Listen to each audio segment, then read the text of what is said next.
Let's go back to what we're actually doing We are today. here we are, Mr. Powers. Oh, behave. That's all I can. That's all That's- I have. literally, that's for all you've Austin said all Powers. morning. Yeah, I know. Halloween is here. That's why we're dressed up. Rafi's got his orange on. So surround yourself with pumpkins and gorge on some candy as you listen to the haunted history of Halloween. Yeah, so Rafi is here to scare us with how much history he knows. He just is terrifying. Yeah. Thanks for being here. Happy Halloween. Hey, happy Halloween. Happy Halloween. Tell us how Halloween bow tie began. to commemorate it. I love that bow tie.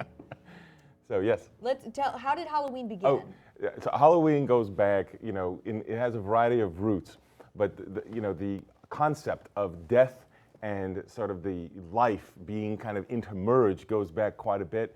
Really, we can draw it to the Celtic holiday of Samhain about 1,000 years ago. That is at the end of October, just like we're talking about, October 31st. For them, that's the threshold between the harvest and the winter that's about to start. Think about the sort of fruit of life, and now the sort of the dormancy, the death, right? And there are all these legends that came up around it as a result of that go back 1,000 years, including that spirits would go around door to door and ask for fruit from the harvest from residents and farmers, which kind of reminds you a little bit of trick-or-treating. Yeah. If you think about it, you can connect some of those cultural ties to that. Now, those are a combination of both sort of Catholic and pagan traditions that are taking place in Ireland. But the ultimate pagans, if you go back far enough, are of course the Romans, the ancient Romans. And the Romans had this tradition where they would give out these skeletons with joints on them that you can jiggle around and dance with. So Really? So think about how that still carries over. Think about the moving skeletons that you see Yeah. when you're at a haunted house Sure. or something like that. Now here in the U.S., they might think you're kind of freaky if you're honoring Halloween maybe 150, 200 years ago. But as we turn towards the 20th century and sort of the industrialization, there is more emphasis on holidays. Holidays in the past, America were seen as kind of a waste of time from needing to work, a hardworking country.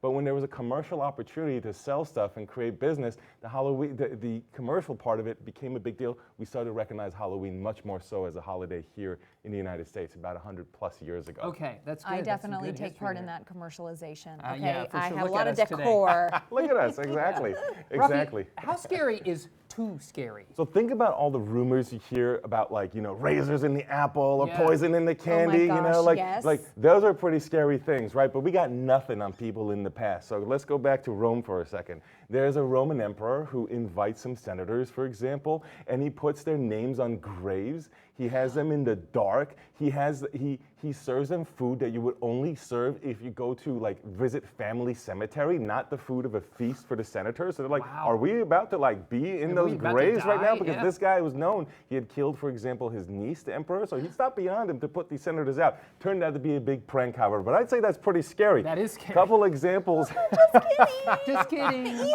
Yeah, talk about that's crazier to me than a razor in the apple. You know what I'm saying? my They think they're going gosh. to their death. Now, here's another funny thing here in the United States. So more recently, in the past 100 years or so, well, in one town I was reading about, in a small town, they had fire hydrants all over the place, soaping, all kinds of stuff. They had 500 plus complaints in a town of less than 20,000 to the cops with all this taking place. And my favorite is in another town where they had 135 truckloads of refuse from sewage dumping on people's houses. Wow. That stuff is pretty scary to That's me. gross. One guy said that plumbing is what helped reduce that. So I feel like we got nothing because it's pretty scary to have plumbing all over the place. But I kind of think about Sounds toilet very paper in evil. someone's house. I feel like that kind of comes from there. That's just my theory, Think about TPing, but I'd rather have toilet paper than the other I've stuff. never done that before. Have you not? Yes, I know.